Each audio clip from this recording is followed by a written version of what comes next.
去日本朝聖三大食神。寿司の神、天ぷらの神、うなぎの神。Nice。千祈唔好以為 book 到位就算嘅，如果你唔做功課，根本就係花錢買難受。今日帶你睇下呢一班神有幾神，同埋教你點樣用最醒嘅方法 book 到位。尤其係最後嗰個，直接幫你慳翻3個鐘嘅。第一位壽司之神小野二郎，網上大把食評話，次郎師傅係用光速嘅速度，搶住佢20分鐘之內食完成個omakase。因為據聞壽司一握好之後5秒之內食用係最佳嘅，搞到啲客必須要跟住呢個節奏去吞。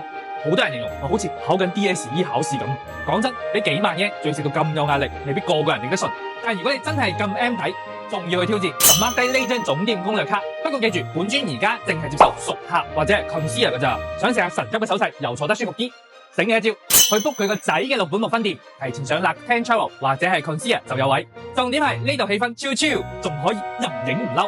唔係話老豆唔夠好，係個仔 CP 值更高。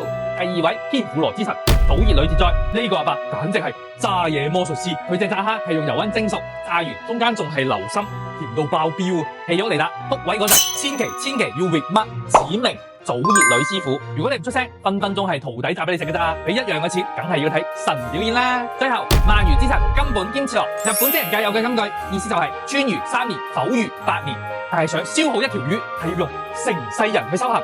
90幾歲嘅根本師傅真係用緊一生去實踐呢件事，去野田岩食嘅唔單止係鰻魚，真係時間嘅味道。呢個店有個門檻，通常係2位起 book，一支公點算，醒呢個秘技。平日下晝2點直接 walk in 入去，避開午市人龍，甚至有可能係包場咁嘆啊！所以頭先所有嘅攻略高清頭可以去我嘅串度攞，給大家去日本做個醒目食神。